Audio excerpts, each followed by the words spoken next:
안녕하세요. 주제 파악도 못하는 시댁 식구들한테 아주 진저리가 나서 이혼하게 된 30대 여성입니다. 지난 제 결혼 생활을 돌이켜보자면 저도 정말 뭐에 눈이 멀었던 건지, 무슨 영광을 누리겠다고 그런 대접을 받으면서도 꾸역꾸역 버텼던 건지 모르겠어요. 아니, 솔직히 말하면 무서웠어요.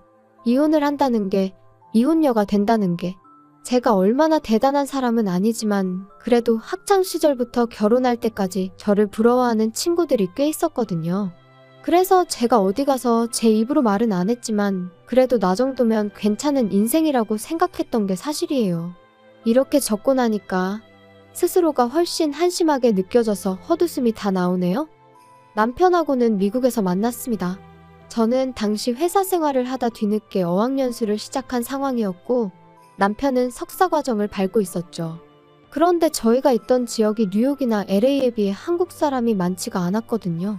그리고 아이러니하게도 소위 머릿수가 적으니까 더더욱 한국 사람들끼리 똘똘 뭉쳐야 된다 뭐 그런 분위기였어요. 그런데 저는 다니던 직장까지 때려치고 떠난 어떻게 보면 꽤나 뒤늦은 어학연수였기에 나름대로 굉장히 비장했거든요. 그래서 한국에 관한 건 쳐다도 보지 말아야지. 아주 작정을 하고 갔었죠. 하지만 향수병이라는 거 무시할 게 못 되던걸요? 처음 한 반년은 그냥 거리만 걸어 다녀도 즐겁더니 언젠가부턴 이러나 저러나 나만 혼자인 것 같아서 쓸쓸하고 이런 생활을 2년을 해야 한다 생각하니 갑갑하고 회사는 왜 때려쳤나 싶고 별의별 생각이 다 들더라고요. 아무튼 그때 누가 저한테 한인 커뮤니티를 소개시켜줬어요. 거기 가면 비슷한 또래들을 꽤 만날 수 있을 거라면서요. 그래서 그래 믿져야 본전이지 하는 생각으로 나갔는데 정말 듣던 대로 제 또래가 제법 있는 게 아니겠어요? 그리고 그때부터 그 외로움과 쓸쓸함도 조금씩 덜해져 가더라고요. 하지만 결론부터 이야기하자면 저는 결국 계획보다 일찍 한국에 들어와야만 했습니다. 아버지께서 갑자기 쓰러지시면서 순식간에 여러 가지로 상황이 복잡해졌거든요. 어머니는 아버지가 당장 돌아가시는 것도 아닌데 유난 떨지 말라고 신경 쓰지 말고 계획대로 하라셨지만 그렇게 10개월의 짧은 어학연수를 마치고 한국에 들어와 그래도 다행히 저는 예전보다 나은 조건의 직장에 들어갔어요. 아버지도 금세 건강을 되찾으셔서 예전만큼은 아니었지만 그래도 일상생활이 가능하신 수준으로 회복되셨고요. 그래서 이후로 미국 생활에 대한 짧은 추억은 가슴 한켠에 묻어두고 다시 하루하루 일상을 보내기 시작했지요. 그런데 그렇게 귀국한 지 어느덧 2년이 지났을 무렵 이메일 한 통을 받았는데 바로 남편이었습니다. 한국에 돌아오게 됐는데 가면 만나주겠냐대요? 그때만 하더라도 저는 좀 의외다 싶었지만 한편으론 그래도 나를 기억해준다는 사실이 반갑더라고요. 그래서 그러자 한번 보자 했지요. 그리고 몇 번의 이메일을 주고받은 뒤 마침내 광화문에 있는 한 카페에서 만남을 가졌는데 남편이 저한테 호감이 있어서 언제 한번 데이트 신청을 하려고 했는데 어느 날 갑자기 제가 사라져버렸다고 깜짝 놀랐다는 거예요. 그러더니 이렇게 다시 만나게 돼서 너무 기쁘다며 앞으로도 자주 보자고 그러더군요. 그땐 몰랐죠. 그런 대화를 계기로 저희가 부부의 영까지 맺게 될 줄은. 사귄 지 4년 만에 결혼 이야기가 오가기 시작했어요. 둘 다 적은 나이가 아니었지만 남편이 한국에 돌아와서 자리를 잡는데 꽤 오랜 시간이 걸렸거든요. 남편은 계속해서 금융권에 문을 두드렸지만 기회가 쉽게 주어지지 않았습니다. 그리고 남편은 그런 상황을 좀처럼 받아들이지 못하는 눈치였어요. 제가 자격증이라던가 뭔가 좀 공부를 더 해보는 게 어떻겠냐고 조언도 했지만 들으려고 하지 않았고요. 그러다 결국 3년 만에 제가 지인에게 부탁하여 모 어학원에서 강사로서 일하게 되었죠. 그런데 당혹스럽게도 남편은 생각보다 꽤나 만족하는 눈치였습니다. 그리고 시댁에 인사를 드리러 갔던 날 또 한 번 저는 황당함을 금치 못했는데 그건 바로 어머님이 보여주신 태도 때문이었어요. 어머님께선 저희 친정부모님이 무슨 일을 하시는지 궁금해하셨고 저는 사실 그대로 말씀드렸습니다. 두 분이서 작은 철물점을 하고 계시다고요. 그랬더니 어머님 하시는 말씀이 요새도 그런 걸로 밥 벌어먹고 사는 게 가능하냐시대요. 어이가 없었죠. 하지만 처음 뵙는 자리에서 제가 기분 나쁜 티를 내기도 그렇고 뭘 구구절절 설명하기도 그렇고 그래서 그냥 두 분 노후 준비는 되어 계시다는 정도로 적당히 대답했어요. 그런데 어머님은 제 대답은 듣지도 않으시고 이 집안 그러니까 시댁 말이에요. 레벨이 다르답니다. 교육자 집안이라고요? 그런데 알고 보니까 아버님은 학교 행정실에서 근무하셨는데 당시 불리시던 호칭이 행정실 선생님이었기에 선생님이다. 그러니까 교육자다 이거였고 어머님은 젊은 시절에 방문교사를 하셨었다대요. 여기서 잠깐 제가 직업에도 급이 있다 그런 얘기를 하는 건 절대 아닙니다. 다만 어머님이 너무 스스로를 시댁 식구들을 과대평가하고 있었다는 걸 말씀드리는 거예요. 게다가 남편에게는 위로 4살 많은 신우가 있었는데 제가 시집 올 때부터 남편과 이혼할 때까지 딱 2번, 그것도 3개월도 안 되는 기간 동안 과외를 했던 게 전부였거든요. 그런데도 어머님은 항상 신우를 전문 과외 선생님이라며 소개하셨으니 제가 다 민망하고 당혹스럽더라니까요. 기왕 신우 이야기가 나오기도 했고 따지고 보면 제가 남편과 이혼을 하게 된 것도 신우 때문이기도 하니 신우에 관해서 이야기를 해볼까요? 일단 어머님은 신우에 대한 자부심이 장난이 아니셨어요. 사실상 12년의 미국 유학 생활의 결과물로 가져온 건 미국 시골 주립대 졸업장이 전부였는데 그래도 어디 가시면 꼭 무려 미국에서 12년이나 공부를 했다면서 엄청난 엘리트처럼 표현하시더라고요. 게다가 신우가 유학하며 쓴 돈이 경기도 아파트 한 채 값은 된다며 은근슬쩍 당신의 재력을 뽐내길 좋아하셨는데 정작 저희가 결혼할 땐 한 푼도 보태주지 않으셨습니다. 그래도 저 단 한 번도 서운하다 어떻다 말하지도 않았고 그런 생각도 없었어요. 애시당초 바라지도 않았으니까요. 아무튼 잠깐 다른 데로 이야기가 샜는데 저희 신우 말이죠. 아무리 어머님이 밖에서 이런저런 미사여구를 덧붙여 자랑을 하고 다니셨어도 현실은 나이 38살에 계속 부모님한테 손 벌려 용돈 타쓰는 한마디로 그냥 백조였어요. 그런데도 어머님은 여자가 이 정도 스펙이면 고스펙이라면서 의사 변호사 같은 사자 사위를 보고 싶어 하시대요? 게다가 그런 와중에 남자 집안의 재산도 좀 있으면서 여자 쪽 재산은 개의치 않았으면 하셨고요. 하지만 여기까지도 까놓고 엄마가 자기 딸을 그렇게 생각하겠다는데 조건 좋은 사위를 보고 싶다는데 그걸 누가 뭐라고 하나요? 그런데 문제는 어머님이 그렇게 딸인 신우를 올려치는 동시에 며느리인 저는 끌어내리기 바쁘셨다는 거죠. 니네 부모는 젊어서 돈 벌어 너 안 가르치고 뭐 했다니? 요즘 같은 세상에. 정말 이해가 안 돼. 그게 무슨 말씀이세요? 저도 배울 만큼 배웠는데 저 잘하는 동안 교육적인 면에서 부모님이 부족하게 해주신 거 없으세요? 으이구 너 바보니? 암만 좋은 대학이어도 한국에서 나온 거는 아무짝에도 쓸모가 없어. 미국이나 일본 같은 나라에서 대학을 나와야 사람들이 알아주지. 적어도 네 신우 정도는 돼야 어디 가서 배웠다 소리를 할 수 있는 거야. 어머님 어디 가서 그런 소리 마세요. 사람들이 무식하다고 욕해요. 무식하다니 그게 무슨 소리야? 내가 뭐 틀린 말 했니? 너 봐라. 어디 가서 미국에서 공부했다고 하면 벌써 사람들이 보는 눈빛이 달라져. 아니 그렇게 대단하면 어째서 아직까지 직장을 못 구한대요? 모르는 소리 하네. 못 구하는 게 아니라 지금 제 수준에 맞는 데가 없으니 안 가고 있는 거지. 그리고 잘난 남자들은 일하는 여자 안 좋아해. 그러면 어머님 아들은 못난 남자라서 저를 좋아하는 걸까요? 우리 아들은 미국물을 먹어서 마인드가 달라. 어머님과의 대화는 늘 이런 식이었고 이러니 말 그대로 무슨 소통이 가능했겠어요. 그래서 언젠가부턴 막말로 어머님이 뭐라고 떠드시건 간에 그냥 적당히 내내 어머님 말씀이 맞아요 하고는 한 귀로 듣고 다른 한 귀로 흘려버리는 시기였지요. 하지만 급기야 신우까지 나서서 저를 깔보기 시작할 땐 정말 시쳇말로 계급장 떼고 한판 붙었으면 싶더라고요. 올케, 매일 직장 나가는 거 안 피곤해? 정말 너무 지겨울 것 같아. 남들도 다 이렇게 사는데요. 뭐 적응하면 괜찮아요. 아니 그렇게 해서 한 달에 한 1,000만 원씩 벌어? 1,000만 원이요? 농담하시는 거죠? 농담 아닌데? 아, 올케는 한국에서 대학을 나왔으니까 좀 다르려나? 신우의 꼴 같지 않은 대학 부심은 이후로도 하루가 멀다 하고 튀어나오기 일쑤였고 결국 참다 못한 저는 친한 친구에게 하소연을 하고 말았습니다. 그랬더니 한참을 심각하게 듣던 친구가 그 신우랑 자기 오빠랑 소개팅을 시켜줄까 그러대요. 참고로 친구 오빠는 얼마 전에 개원한 피부과 의사였거든요. 하지만 제가 됐다 했습니다. 솔직히 말해서 괜히 신우 골탕 먹인다고 그런 일을 벌이는 건 친구 오빠에게도 못할 짓이다 싶었고 막말로 그러다 둘이 눈이라도 맞으면 그것도 골치가 아프겠다 싶었으니 말이죠. 하지만 친구가 절대로 그럴 리가 없다면서 한번 자리를 만들어 보라고 성하더라고요. 자기가 오빠한테도 잘 설명하겠다면서. 그래서 며칠 고민하다가 에라 모르겠다 싶어서 신우에게 미끼를 던졌습니다. 친한 친구의 오빠인데 이번에 피부과 개원했다. 결혼 상대를 찾고 있는 것 같은데 누구를 소개해줘야 할지 모르겠다. 그러니까 아니나 다를까 어머님도 신우도 눈빛이 달라지더니 저더러 한심하게 왜 멀리서 찾냐. 신우 자리로 딱이다. 그래서 제가 신우더러 근데 그 오빠가 좀 조신한 여자를 좋아하는 것 같다 한마디 해줬거든요.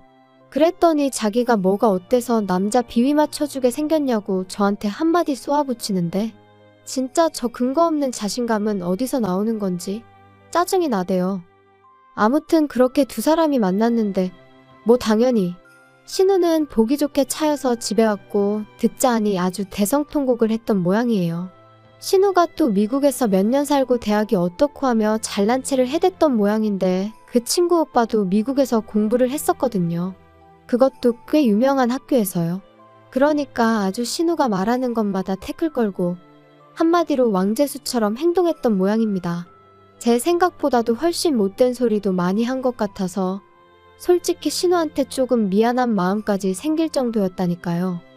그래도 다행이라고 해야 할지 그 소개팅 이후로 신우는 한동안 풀이 죽어 있었고 덕분에 말도 행동도 전과 달리 좀 조심스러워진 듯 했어요. 하지만 개가 똥을 참냐는 옛말처럼 본성이 쉽게 바뀔 리가 없었죠. 신우의 소개팅이 있고 2달쯤 지났을 무렵 어머님의 생신을 축하하기 위해 온 식구가 모였습니다. 그리고 이런저런 이야기가 오가던 와중에 남편이 뜬금없이 제 사촌오빠 이야기를 꺼내더군요. 남편이랑 사촌오빠가 이따금씩 주식 이야기로 연락을 주고받는 건 알고 있었는데 시댁 식구들 앞에서 이야기를 꺼낼 줄은 몰랐기에 좀 놀랐죠. 남편은 시부모님께 저를 가리키며 민경이 사촌오빠가 사업 수완이 보통이 아니다. 이번에 매장을 또 낸다고 하더라. 그리고 저는 괜히 제 어깨가 다 으쓱해지는 기분이었습니다. 그런데 그때 어머님이 대뜸 학교는 어디 나왔냐고 물으시는 거예요. 그런데 저희 사촌오빠가 고졸이거든요. 어려서부터 워낙 차를 좋아해서 고등학교 때부터 차에 관한 기술을 배웠고요. 하지만 사연이 어떻건 간에 그걸 어머님이 들어주실 리도 없었고 저도 뭐 구구절절 설명할 필요도 느끼지 못해서 그냥 고졸이라고만 말씀드렸어요. 그랬더니 저희 어머님하고 신우가 어휴, 아무리 그래도 고졸은 좀 그래. 말이 안 통할 것 같은데. 암만 어디 모임 같은 데 나가서 고졸이라고 해봐라. 사람들이 대번에 무시한다니까. 나는 내가 고졸이면 진짜 우울해서 사람들 만나기도 싫을 것 같아. 아니, 올케네는 왜 다들 자식들 공부를 이렇게 안 시키셨대? 올케도 뭐 대학을 나오긴 했지만 한국에서 나왔고 그것도 난 좀 심각하다고 생각하는데 사촌 오빠는 아예 대학도 안 갔어? 올케 부모님도 그렇고 그 사촌 오빠란 사람 부모님도 그렇고 다들 되게 신기하시다. 이후로는 무슨 대화가 오갔는지 잘 기억도 나질 않아요. 괜히 분한 마음에 눈물까지 나올 것 같았는데 그랬다간 정말 놀림거리가 될 것 같아서 정말이지 손톱이 파고들 정도로 주먹을 쥐고 분만 삭히고 있었으니까요. 그리고 그렇게 집에 도착하니 남편이 기껏 한다는 소리가 신우가 아기가 있어서 그런 소리를 한 건 아닐 거라나요? 어이가 없어서. 설령 아기가 없었다고 해도 나이가 내일 모레면 40인 사람이 할 말 못할 말 분간도 못해? 너도 말을 그렇게 하면 안 되지. 그래도 내 누난데 사람이 뭐냐 사람이. 그나마 요간한 걸 다행인 줄 알아. 그리고 나도 그럼 한번 아기는 없다 하고 웃으면서 신우 속 한번 긁어볼까? 나는 뭐 그렇게 할 줄 몰라서 가만히 있는 줄 알아? 아무리 그래도 너 선은 넘지 마. 우리 누나야. 난 네 마누라야. 넌 너무 예민해. 우리 엄마도 누나도 가식 없는 성격이라 그런 거지. 너 뭐 기분 나쁘라고 그런 거 아니라니까. 가만히 있으면 중간이나 가지. 다른 때는 그래도 눈치라도 보더니 남편도 미쳤는지 헛소리나 찍찍해대고 나중에 한다는 말이 어머님 생신인데 제가 고개만 푹 숙이고 있는 게 너무 얄미워서 그랬다곤 했지만 애시당초 원인 제공은 어머님하고 신우가 했으니 미안한 마음이라곤 요만큼도 들지 않았어요. 그래서 그날 이후로 며칠 동안은 남편을 본체만체하며 지냈거든요. 그랬더니 답답했는지 나중엔 자기가 미안하다고 사과를 하긴 하더라고요. 한편 그 무렵 저는 사촌 오빠로부터 뜻하지 않은 선물을 받게 되었습니다. 중고가로도 무려 1억이 넘는 자동차였죠. 기쁘기보단 당황스러워서 이걸 나를 왜 주냐 물으니 일단 자기가 새 차를 뽑기도 했고, 그러면서 하는 말이 이모가 아팠을 때 제가 병간호를 해드린 게 너무너무 고마웠다나요? 그래서 이런저런 이유로 저한테 주고 싶었다면서 팔고 싶으면 팔아도 된다 그러는데 이걸 받아도 되나 싶어서 결국 이모한테 전화를 했더니 오빠가 준 거니 기분 좋게 받으면 된다 그러시더라고요. 그래서 오빠랑 저랑 한 일주일 정도 실랑이를 한 끝에 제가 타기로 했어요. 그런데 남편이 너무 부러워하는 거예요. 그리고는 자기도 끌고 다니게 해줄 거냐는데 마음 같아선 솔직히 안 된다고 하고 싶었거든요. 그런데 한편으론 내가 너무 치사한가 싶어서 결국 그러라고 했죠. 그리고 그렇게 차를 넘겨받고 꼬박 한 달째 되던 날 아버님 생신이었어요. 차를 끌고 가면 오히려 더 막힐 것 같아서 지하철로 가자니까 저더러 뭘 모른다며 시내를 다닐수록 비싼 차를 끌어야 된다고. 사람들이 다 알아서 비켜준다나요? 아무튼 결국 남편의 고집을 이기지 못하고 그렇게 강남까지 그 차를 끌고 갔습니다. 그리고 주차장에서 차를 대고 내리는데 건너편에서 시부모님과 신우가 저희를 보고 있더라고요. 일단 식당 안으로 들어와 자리를 잡고 앉았습니다. 그리고 아니나 다를까 잘 지냈냐 뭐 그런 인사도 없이 대뜸 신우가 좀 전에 그 차 뭐야? 차 뽑았어. 그거 1억 넘잖아. 너네 그럴 돈이 어딨어서 차를 뽑았어?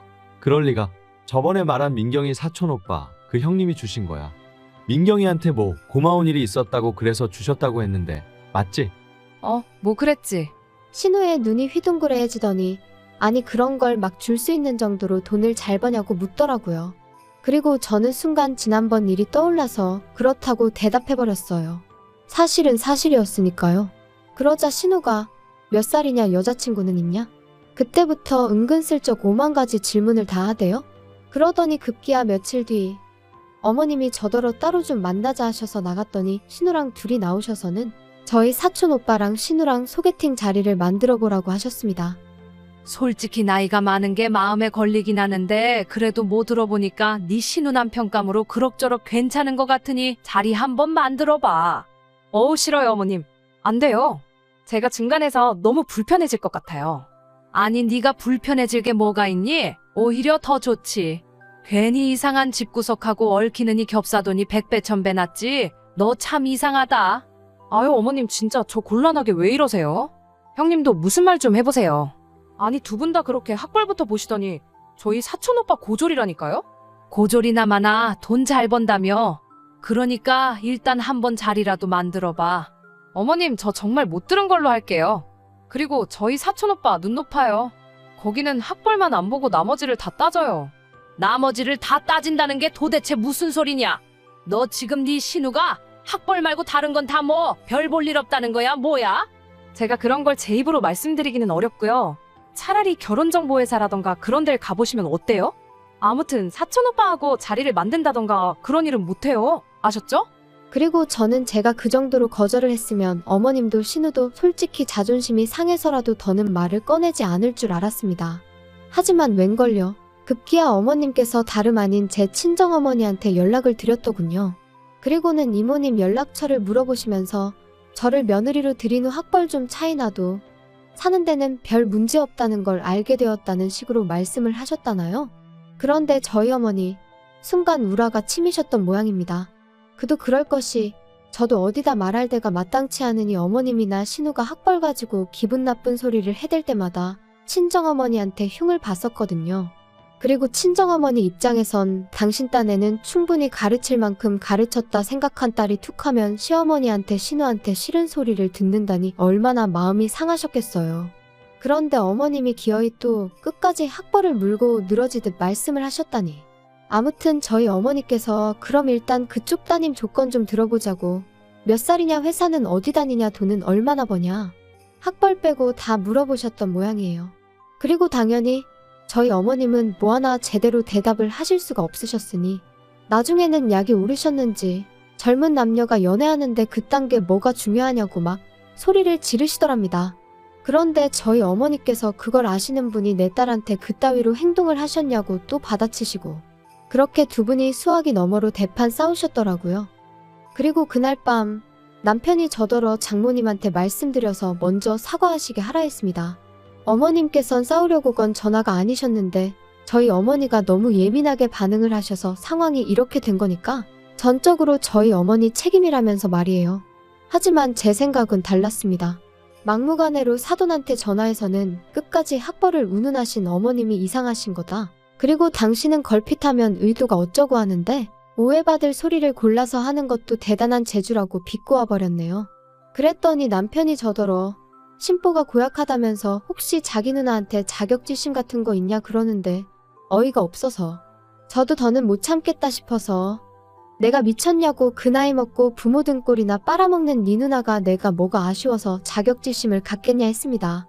오히려 어머님이랑 신우가 다른 사람들한테 자격지심이 있으니까 맨날 학벌 타령이나 하는 거 아니냐고요. 그리고 까놓고 말해서 뭐 얼마나 대단한 학벌이라고 유세냐고 꼴 같지도 않다고 해버렸네요. 그리고 그렇게 한바탕의 막말이 오간 뒤 저희 사이는 급격히 멀어지기 시작했습니다. 솔직히 말하자면 제가 먼저 남편한테 오만정이 떨어져서 그날 이후로는 남편하고 말 한마디 섞기도 싫고 숨소리도 듣기 싫어졌지요. 그래서 조금씩 제 나름대로 거리를 두기 시작했고 남편도 나름 심경에 변화가 있었는지 지난해 여름 자기 짐 챙겨서 본가로 갔어요. 그리고 이후로 3개월의 별거 생활 끝에 저희는 누가 먼저랄 것 없이 이혼하기로 합의를 받고 그렇게 작년 겨울 남남이 되었습니다. 곰곰이 생각해보면 남편하고 저 둘만의 생활은 그렇게 큰 문제가 있던 건 아니었어요. 남편이나 저나 학벌은 큰 관심사가 아니었고 그다지 신경 쓰이는 일이 아니었죠. 솔직히 만약에 제가 학벌에 연연하는 사람이었다면 아니 능력에 연연하는 사람이었다면 애시당초 남편하고 연애부터 그렇게 오래 하지도 않았을 거예요. 그런데 결혼을 하고 시댁이 얽히니 결국 끝이 이렇게 되어버렸네요. 뭐 다른 분들은 아주 속이 다 후련하다 하시던데 솔직히 저는 후련하기도 하면서 동시에 뭔가 허무하기도 하고 그렇습니다. 아무튼 어머님도 신우도 자기들 때문에 멀쩡한 동생 부부가 이혼남 이혼녀 딱지를 달게 되었다는 것 정도는 지금쯤은 깨달았으려나요? 아마도 그저 제 희망사항이겠지요.